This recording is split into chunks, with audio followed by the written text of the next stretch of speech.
자, 116 볼까요? 조선 후기 실학자들과 그들이 주장하는 바가 가장 적절하게 연결된 것은 자, 봅시다. 1번 정약용 한 마을을 단위로 토지를 집단하여 공동 경작하고 그 수확량을 노동량에 따라 공동 분배하는 일종의 공동 농장 제도인 여전제를 주장했다. 설명 되게 길죠. 자, 정약용의 여전론, 여전제가 있고요. 이거는 공동 생산, 공동 분배. 자, 이 여전제에서 여가 한 마을을 얘기해요. 한 마을을 1여로 삼아서 공동 경작, 공동 분배. 자, 그래서 정약용의 주장이 맞고요. 자, 그 다음에 2번 봅시다. 자, 유영원 성호사설을 저술했으며 양반 문벌제도와 과거제도, 노비제도의 모순을 비판했다. 자, 성호사설을 주장한 사람은 유영원이 아니고 이익이죠. 자, 그리고 양반 문벌제도와 과거제도, 노비제도의 모순을 비판했다. 육좀을 말하는 거죠. 자, 그래서 2번은 이익이고요. 3번. 자, 과구록에서 한 가정의 생활을 유지하는 데 필요한 일정한 토지인 영업전의 매매를 허가하는 한전론을 주장하였다. 자, 여기에서 이익, 과구록 다 맞아요. 그리고 한전론 맞아요. 그런데 한전론의 내용은 뭐냐면 영업전의 매매를 금지하자.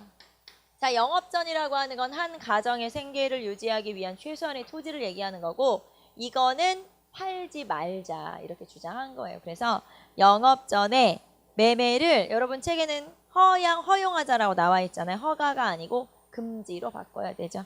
자, 정답은 이익도 틀린 거네요. 3번도. 자, 4번. 유수원의 의산문답을 저술하였으며 농업의 전문화와 상업화, 기술혁신을 통한 생산력을 증강시켜야 한다고 주장했다. 자, 4번에 의산문답을 지은 사람은 누구? 홍대용이죠. 유수원이 아니고 홍대용. 유수원은 아까 우서였잖아요. 자, 맞는 답을 옳은 거를 골라라. 1번 찾으시면 되죠. 정답은 1번.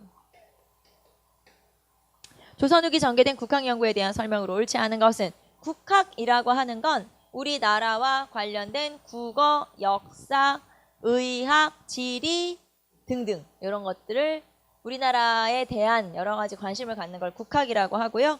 자, 그러면 국학에 대한 설명으로 옳지 않은 것은 1번. 유희의 업문지. 자, 여기는 이제 저자와 저서를 좀 연결하시면 되겠죠. 자, 유희는 업문지를 지어 우리말의 의문을 연구하였다. 네, 맞고요. 두 번째, 이의봉의 고금성림. 우리나라 어휘를 정리했다. 맞고. 자, 그 다음에 한치윤의 기연. 자, 한치윤은 기연을 지어 토지제도의 개혁을 주장했다. 자, 한치윤이 쓴 책은 뭔가요? 해동 역사를 지었죠. 한치윤의 해동 역사.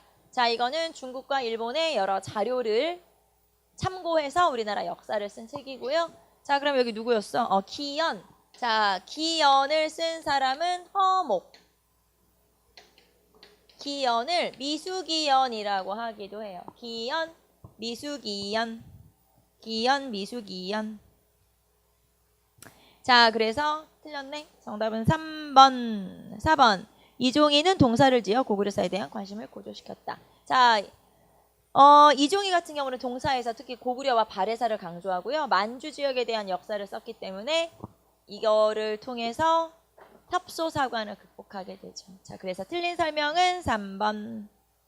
자, 그 다음에 118번. 다음 글을 쓴 사람에 대한 설명으로 옳은 것은 자, 오늘날 백성을 다스리는 자는 백성에게서 걷어들이는 데만 급급하고 백성을 부양하는 방법을 알지 못한다. 심서라고 이름 붙일 까닭은 무엇인가? 백성을 다스릴 마음이 있지만 몸소 실행할 수 없기 때문에 그렇게 이름을 붙인 것이다. 자, 이 책 제목은 그럼 뭘까요? 네, 목민심서겠죠. 자, 목민심서라고 하는 건 정약용의 저서로서 지방관의 도리를 나타낸 거예요. 여기서 목민관이라고 하는 게 지방관, 수령을 얘기하는 거거든요. 자, 그러면 이 책에 대한 글 쓴 사람에 대한 설명으로 옳은 것, 정약용에 대한 설명으로 옳은 것. 1번 우리나라에서 처음으로 지전설을 주장하였다. 우리나라에서 처음으로 지전설을 주장한 사람은 누구예요? 김성문이죠. 홍대용 아니고 김성문의 역학도해라는 책에서. 자, 여기서 중요한 건 홍대용이 아니에요. 그게 중요하죠. 자, 여기서는 김성문이다. 홍대용이 아니다. 우리나라 처음으로 지전설을 주장한 사람은 김성문.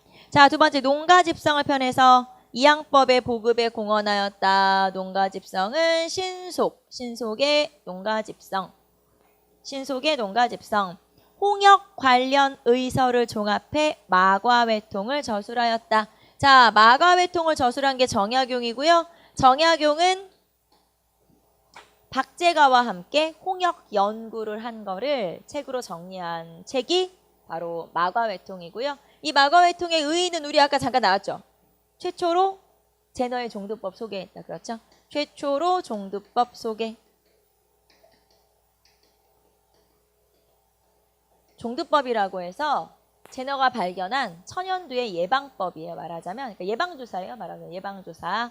자, 그래서 이거를 처음 소개를 하게 됐고 이게 나중에 우리나라에서는 제도로 딱 정착이 되죠. 여러분 기억나요? 종두법 실시 을미개혁에서 종두법을 실시하게 되죠. 아마 여러분도 다 맞았을걸요.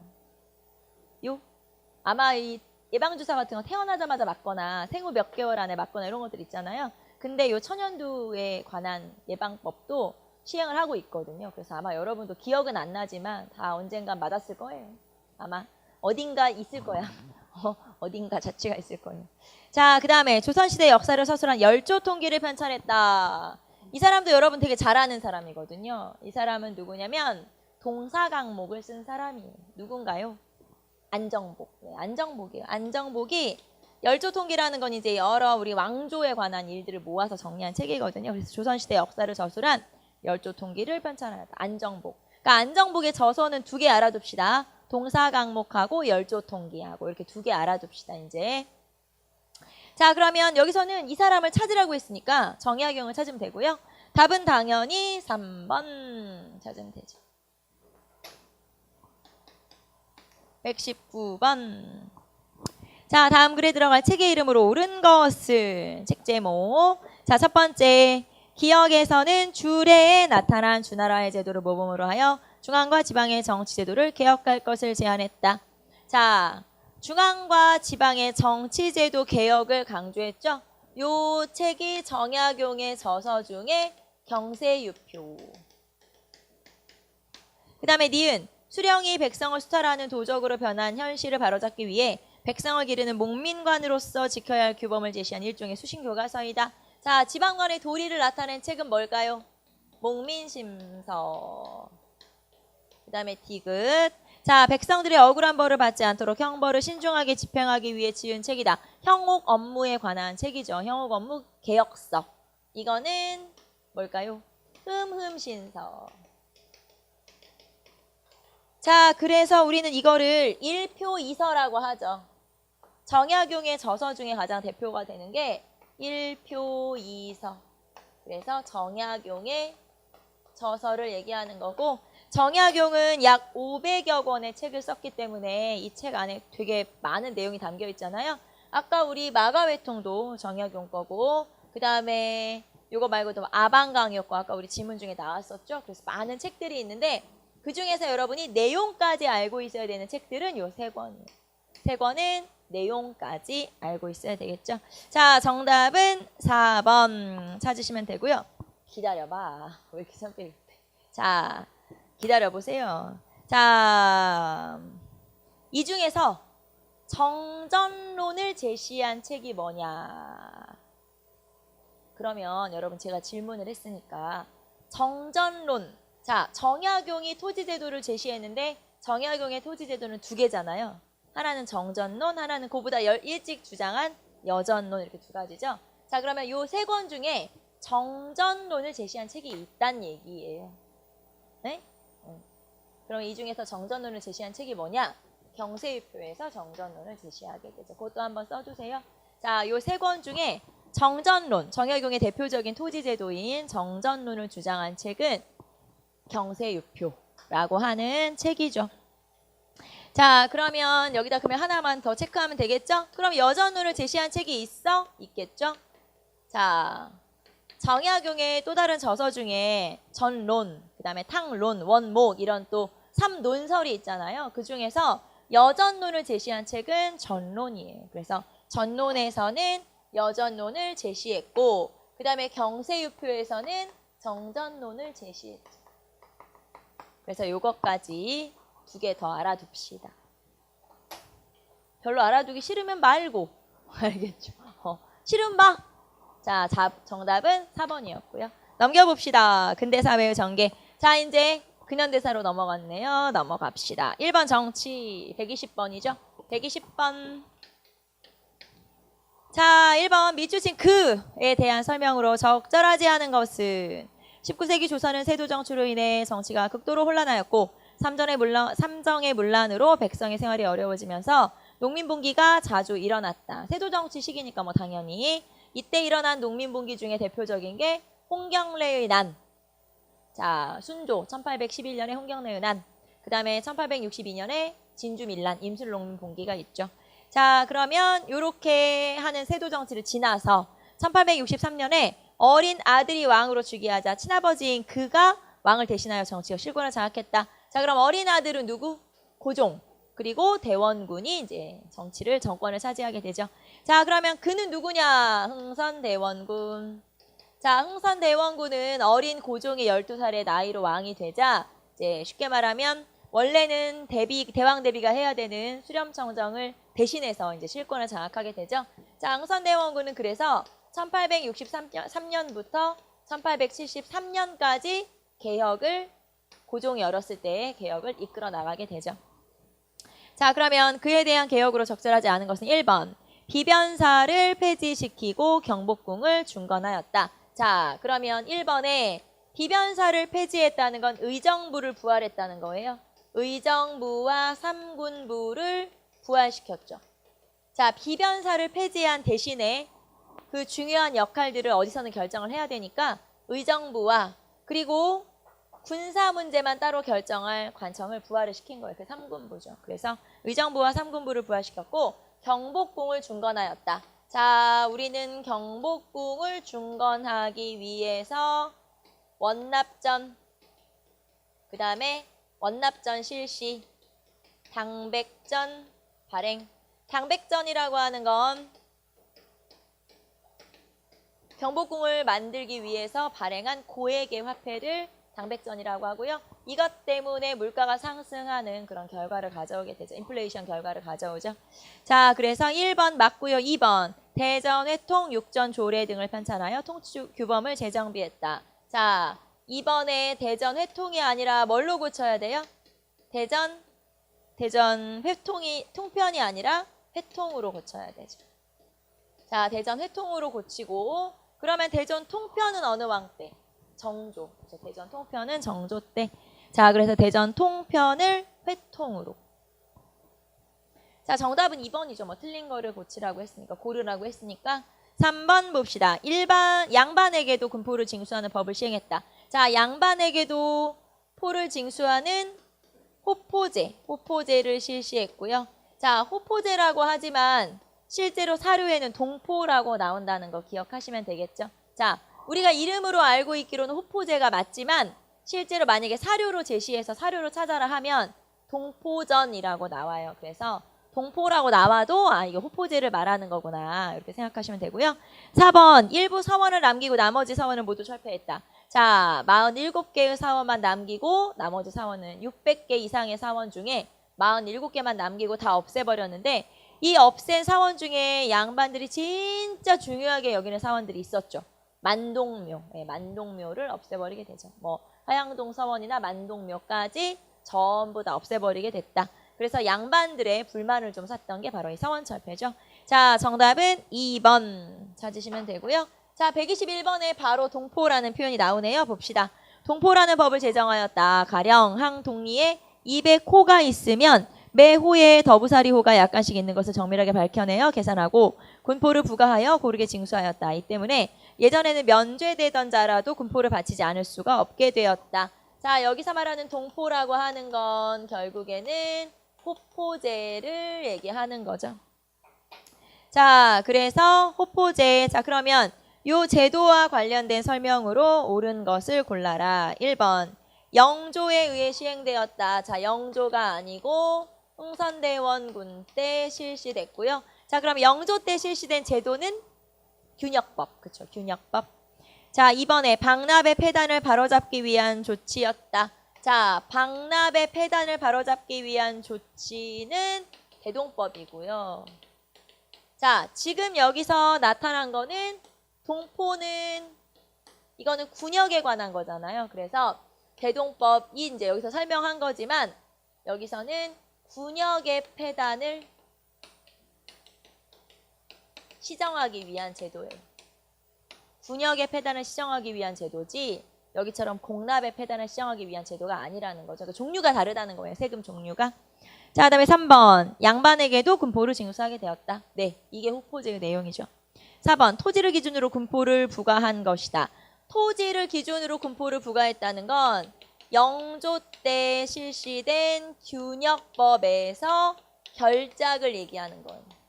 군포를 내고 그거에 대한 부족분을 충당하기 위해서 1결당 2두씩 내라. 이게 토지에 부과한 거죠. 군포를 토지에 부과한 거. 자, 그래서 정답은 3번 찾으시면 되죠. 자, 122번 봅시다. 다음 문화재를 알아보기 위한 탐구활동으로 가장 적절한 것은? 여러분 사진으로 모르더라도 옆에 의궤라고 나와 있죠? 외교장각 의궤. 145년 만에 2011년에 반환. 그럼 빼면 되겠네. 2011년 빼기 145년 하면 얼마일까요? 빼봤어? 나 같으면 빼봤을 텐데. 이거 뭐 이제 1866년이겠죠 뭐. 그래서 1866년에 병인 양요에 관한 설명이죠. 병인 양요. 자, 내가 중학교 2학년 때 우리 중학교 수학 선생님만 아니었어도 열심히 수학을 했을 텐데. 중학교 2학년 때 수학 선생님이 너무 재미가 없었거든요. 할아버지였어요, 할아버지. 그래가지고 뒤에서 뭘 해도 그냥 혼자만 수업하셨거든요. 지금 생각해보면 할아버지 내가 망쳤어.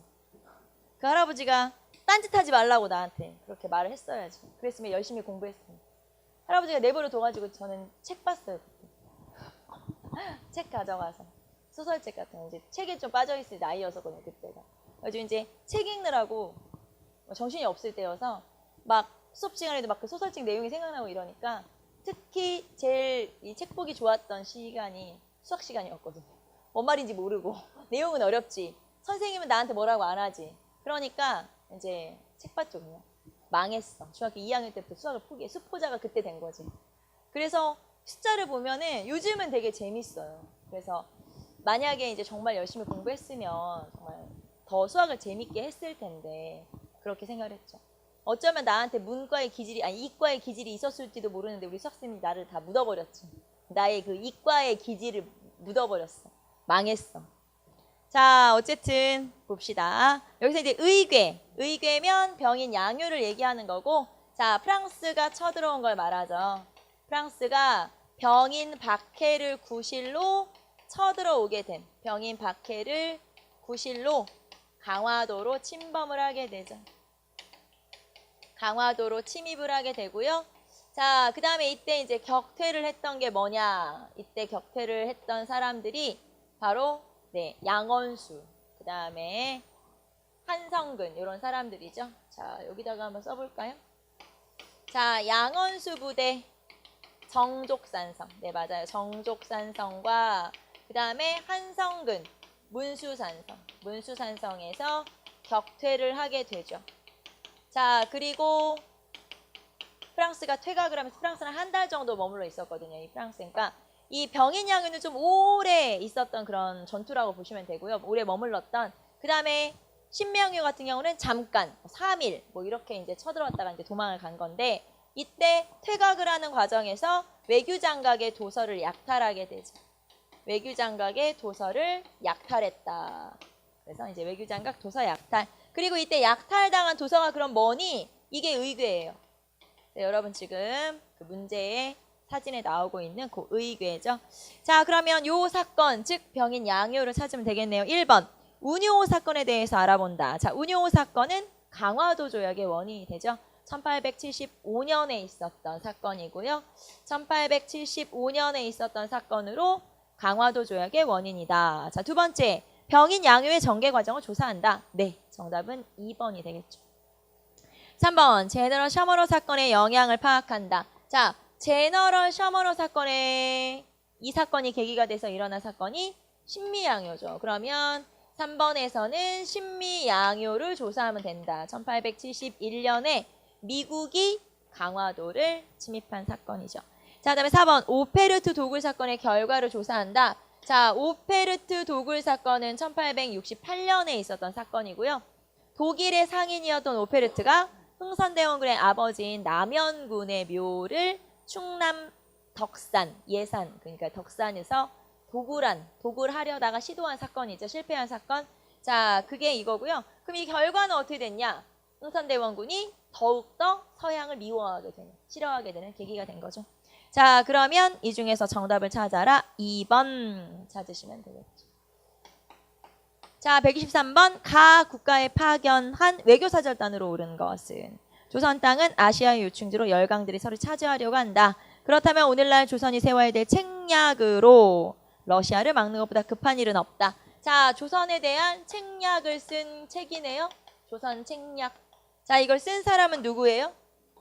네, 황준센이란 사람으로서 이 사람은 중국의 외교관이고 이 사람이 김홍집이랑 만나죠. 2차 수신사로 갔던 김홍집이랑 만나서 김홍집이 이 사람의 말을 정리해서 책으로 가지고 들어오게 되는데 자, 그러면 조선 책략의 내용은 우리나라는 어디를 방어해야 돼요? 러시아를 방어해야 해. 자, 그리고 러시아를 방어하려면 친중국, 그렇죠. 중국하고 잘 지내고 그 다음에 일본하고 잘 지내고 그 다음에 미국하고 잘 지내고 결국에는 친중국, 결일본, 연미국 해라. 이런 내용이고요. 맨 마지막에 보시면 중국과 친하고 일본과 맺고 자, 어디랑 연결돼야 돼요? 미국이랑 연결돼야 된다. 자, 그럼 여기서는 어느 나라냐? 미국이다. 자, 그럼 뭐 미국에 보낸 사절단 우리 그냥 써볼까요? 누구죠? 네, 보빙사. 미국에 보낸 사절단 보빙사. 자, 보빙사가 우리나라가 이제 조미수 통상조약이 체결되면서 미국에서 먼저 사절단이 외교관이 오고 우리나라에서 사절단을 보내죠. 민영익을 대사로 해서 이제 사람들을 이제 딸려서 보내게 되죠. 자, 그리고 보빙사를 보낸 후에 1887년에 박정양을 이제 외교관으로 공사로 파견을 하게 되죠. 자, 그래서 보빙사. 그러면 1번 보빙사. 정답은 1번이네요. 자, 그러면 보빙사를 찾았으니까 나머지는 시기만. 여기도 한번 시기를 써보시고 나머지는 우리 시기만 한번 체크해 볼까요? 자, 영선사. 영선사는 1881년. 당연히 청나라에 보낸 거예요. 영선사는. 그 다음에 수신사. 자, 수신사는 1차 수신사 김기수. 그 다음에 2차 수신사 김홍집. 여러분 2차 수신사 김홍집. 그 다음에 3차 수신사 이거는 이모군란의 결과 박영효. 이렇게 간 거죠. 자, 김기수, 김홍집, 박영효 이렇게 간 거죠. 자, 그 다음에 조사시찰단. 조사시찰단은 일본에 비공식 사절단을 보낸 거죠. 1881년에. 여기는 일본. 자, 정답은 1번 찾으시면 되죠. 넘겨봅시다.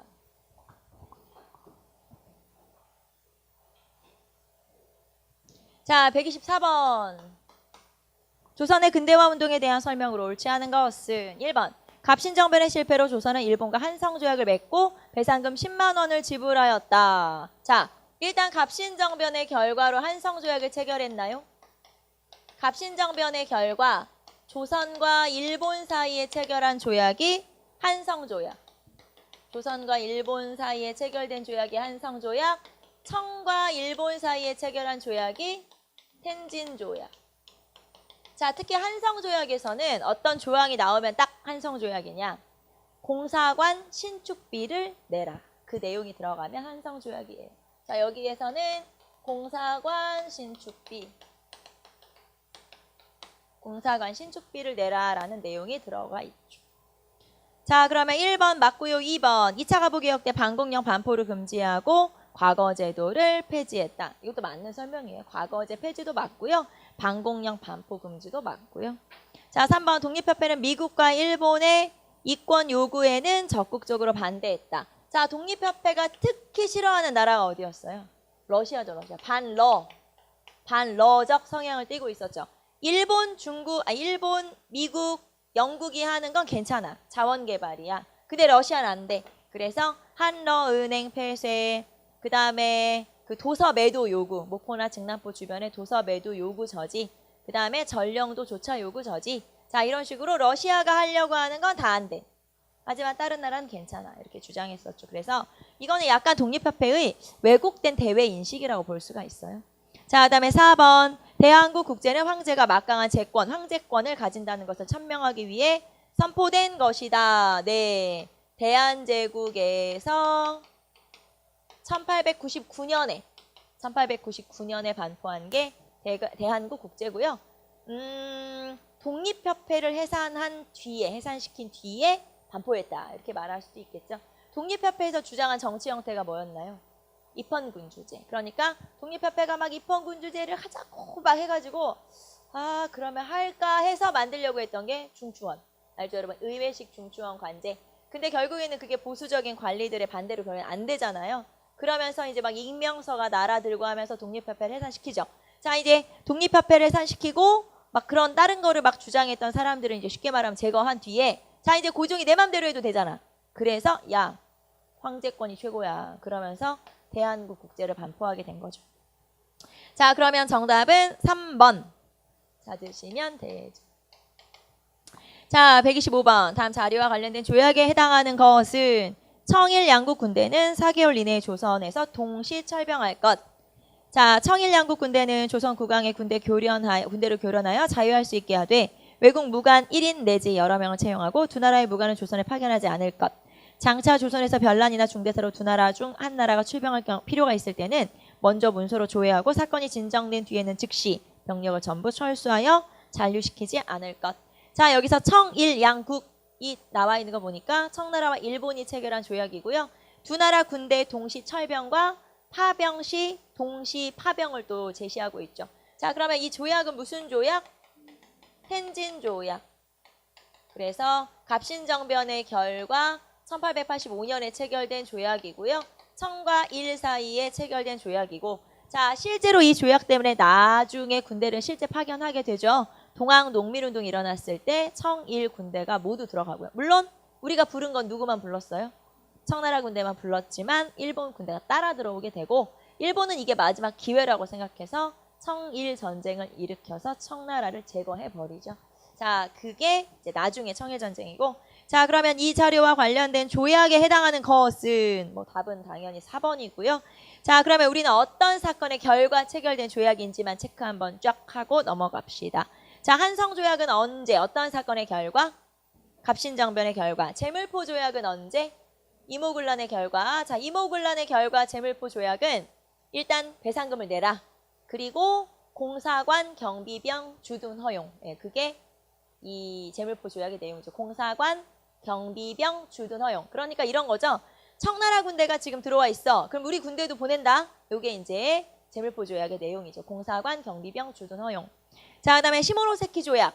요거는 청일 전쟁 이후에, 그쵸? 청일 전쟁 이후에 청나라가 졌잖아요, 전쟁에. 일본한테 요동반도와 타이완 줄게. 예, 요 조약이 시모노세키 조약이죠. 자, 정답은 4번. 자, 126. 갑신정변 이후에 국내외 정세를 옳지 않은 것. 자, 갑신정변이 있었던 시기가 1884년. 갑신정변이 1884년이고 갑신정변 이후에 국내외 상황으로 옳지 않은 것은 일단 여러분이 갑신정변 이후라고 했으니까 갑신정변 직후에 있었던 일단 거문도 사건 요거 하나 떠올리시고 그 다음에 거문도 사건이 일어나서 막 난리가 나니까 야 차라리 중립국 이래서 이제 중립화가 논의가 되죠. 그래서 중립화론 제시 이런 일들이 딱 생각이 나야 되죠. 이게 이제 갑신정변의 거의 직후에 있었던 사건들이라고 볼 수 있죠. 자, 그럼 1번 독일의 부영사 부들러는 조선의 영세 중립국화를 건의했다. 조선의 중립국화를 제시했죠. 자, 조선의 중립화를 제시한 사람이 육일준, 그 다음에 독일의 외교관인 부들러. 자, 1번은 맞는 설명이고요. 두 번째, 러시아의 남하 정책에 대응하여 영국이 거문도를 불법 점령했다. 자, 거문도 사건은 1885년. 제가 어디서 문제를 풀었는데 저는 늘 문제를 풀잖아요. 어떤 문제에서 이런 문제도 있었어요. 제가 얼마 전에 푼 문제 중에서 거문도 사건이 해결된 그 해에 있었던 사건이 뭐냐. 이렇게 물어본 문제가 있었어요. 그러니까 쉽게 말하면 거문도 사건이 해결된 거는 이제 영국이 물러난 거잖아요. 거문도 사건 끝난 거야. 그게 이거거든요. 그래서 별스럽네 문제가. 내가 그 문제를 풀면서 뭐래 이 문제는 왜 이따위야 이러면서 문제를 풀었는데 그런 문제도 있었거든요. 그러니까 내다 할 게 없으니까 이제 그런 걸 낸 건데 어쨌든 시험 문제인지 모의고사인지 잘 모르겠는데 아무튼 그런 문제를 제가 어디선가 봤어요. 그래서 별스럽다 이러면서 문제를 봤었는데 자 어쨌든 영국의 함대가 거문도를 불법 점령하였다. 요 거문도 사건을 얘기하는 거고 3번 맞는 설명이죠. 그러니까 시기가 딱 들어맞으니까 조청상미 수륙 무역장정을 체결하여 청나라 상인에게 통상 특혜를 허용하였다. 자 조청상미 수륙 무역장정이 체결된 거는 이모군란 이후죠. 1882년이에요. 갑신정변 전 당연히. 정답은 3번. 청일 양국 군대가 조선에서 철수하는 것을 내용으로 하는 텐진 조약이 체결되었다. 갑신정변 이후. 정답은 3번. 자, 127번 갑시다. 자, 다음 건의문이 결의된 이후에 일어난 사건으로 옳은 것. 외국인에게 의지하지 말고 관민이 힘을 합심하여 전제 왕권을 견고하게 할 것. 그 다음에 외국과의 이권에 관한 조약은 각 대신과 중추원 의장이 합동 날인할 것. 중추원 나오네요. 중추원. 독립협회와 관련된 사건이겠네. 내용이겠네. 국가재정은 탁지부에서 정관하고 예산과 결산을 국민에게 공포할 것. 중대범죄를 공판하되 피고의 인권을 존중할 것. 책임관을 임명할 때는 정부의 자문을 받아 다수 의견에 따를 것. 자, 딱 보니까 독립협회에서 제시한 거고 관민공동회에서 제시한 헌의 6조. 자, 관민공동회는 독립협회에서 주도한 일종의 민중 집회를 얘기하고요. 이게 이제 헌의 6조라고 하는 거고요. 자, 그러면 요 건의문이 결의된 이후에 나타난 것은 자, 요 결의문이 건의된 이후니까 1898년. 관민공동회가 1898년이거든요. 그리고 헌의 6조도 1898년이고 자, 그러면 요때 이후에 일어난 일로 옳은 것은 1번. 군국기무처를 중심으로 개혁이 추진되었다. 자, 발음이 안 돼요. 군국기무처를 중심으로 개혁이 추진되었다. 요게 1차 가부개혁이죠. 자, 그러면 1차 가부개혁이니까 이거는 언제일까요? 1894년 한 뭐 7월 정도? 6월 말 7월 이렇게 되죠. 자, 그다음에 2번. 황제권 강화 작업의 일환으로 원수부가 설치되었다. 자, 원수부가 설치되었다라고 했는데 요거는 이제 광무개혁의 내용 중에 하나고요. 1899년에 만들어지게 되죠. 고종이 러시아 공사관으로 옮겼다. 요거 뭐라고 해요? 아관파천. 아관파천은 1896년 2월. 그 다음에 서재필을 중심으로 민중개목을 위한 독립신문이 창간되었다. 자, 독립신문이 먼저, 독립협회가 먼저. 신문이 먼저죠. 1896년 4월. 협회는 7월. 3개월 뒤에 만들어지게 되죠. 그럼 이 중에서 요거 다음에 있었던 일은 2번. 이렇게 찾으시면 되죠. 정답은 2번. 128. 대한제국 군대 해산 후의 의병 전쟁에 관한 설명으로 가장 옳지 않은 것은 자, 대한제국 군대 해산 후에 대한제국 군대가 언제 해산됐냐면 자, 군대 해산의 원인은 뭐였어요? 일단 군대 해산을 시킨 이유는 한일 신협약으로 체결된 조약의 비밀 내용이 들어있었고요. 그럼 한일 신협약은 고종이 퇴위된 다음에 체결된 거죠. 고종은 헤이그 특사를 파견한 거를 계기로 해서 그러니까 헤이그 특사 파견, 고종 강제 퇴위, 그 다음에 한일 신협약, 군대 해산, 정미의병 이렇게 되는 거죠. 쭉 이렇게 나타나는 거죠. 자, 그러면 군대 해산 이후의 의병 전쟁은 정미의병이고요. 이 정미의병이 1907년에 나타난 거고 7년부터 나타난 거고 여기의 특징은 군인이 합류했다는 거. 그렇죠. 해산된 군인이 합류했기 때문에 이때부터를 우리가 뭐라고 하냐? 전쟁, 의병 전쟁. 군인이 참여했으니까. 자, 그럼 옳지 않은 것은 1번. 신돌석, 김수민, 홍범도 같은 평민 출신 의병장도 많이 나왔다. 여러분이 여기서 신돌석 을사. 아니 신돌석이 을사만 참여하고 죽은 건 아니잖아요. 사람이 여기서부터 살잖아. 쭉 앞으로 쭉 나타날 거잖아.